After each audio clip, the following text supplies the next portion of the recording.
North Korea's first test of an intercontinental ballistic missile, demonstrating a dangerous new reach for weapons it hopes to top with nuclear warheads one day, is spurring U.S. demands for global action to counter the threat. U.S. officials confirmed Tuesday their belief that North Korea's latest missile launch was indeed an ICBM and joined South Korea and Japan in requesting an emergency meeting of the UN Security Council, scheduled Wednesday afternoon. Previously, North Korea had demonstrated missiles of short and medium range, but never one able to get to the United States. In a show of force directly responding to North Korea's provocation, U.S. and South Korean soldiers fired deep strike precision missiles into South Korean territorial waters on Tuesday, U.S. military officials in Seoul said. The missile firings demonstrated U.S.-South Korean solidarity, the U.S. 8th Army said in a statement.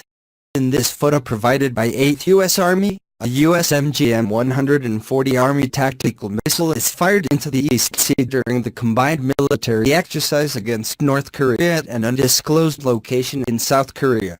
North Korea will no doubt be watching the world's reaction to see if it can use Tuesday's flight over Japan as a precedent for future launches. Japanese officials said there was no damage to ships or anything else reported. Japan's NHK-TV said the missile separated into three parts. "We will do our utmost to protect people's lives," Prime Minister Shinzo Abe told reporters.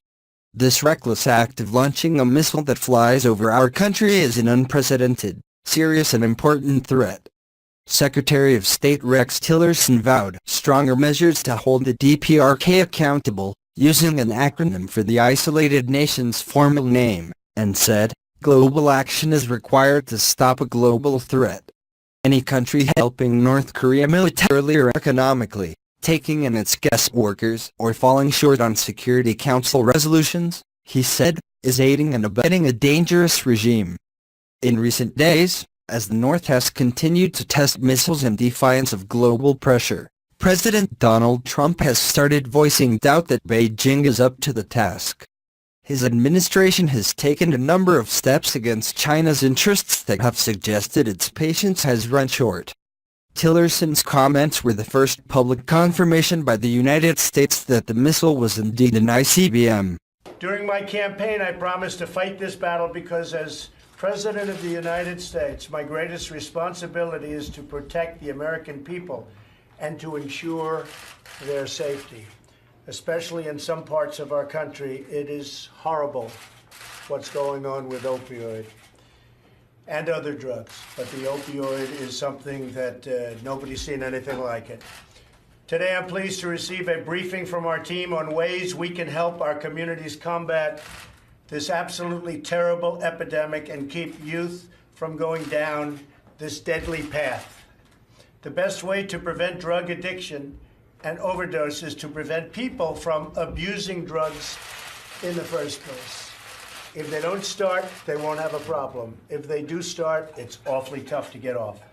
So we can keep them from going on, and maybe by talking to youth and telling them no good, really bad for you in every way. But if they don't start, it will never be a problem.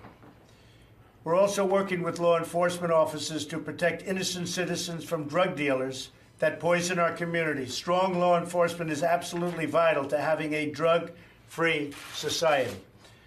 I have had the opportunity to hear from many on the front lines of the opioid epidemic, and I'm confident that by working with our healthcare and law enforcement experts, we will fight this deadly epidemic, and the United States will win. We're also very, very tough on the southern border where much of this comes in.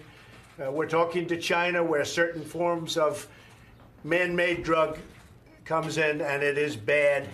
We're speaking to other countries, and we're getting cooperation, but we're being very, very strong on our southern border.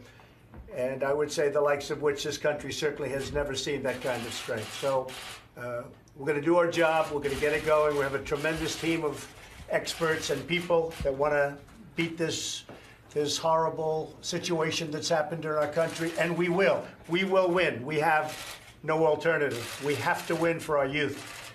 We have to win for our young people. And frankly, we have to win for a lot of other people, not necessarily young, that are totally addicted and have serious, serious problems. So we thank you all for being here, and we're going to get on with our meeting. Thank you very much. Thank you all. Thank you. Any comment on the reports about North Korea's nuclear capabilities? North Korea best not make any more threats to the United States. They will be met with fire and fury like the world has never seen. He has been very threatening beyond a normal statement.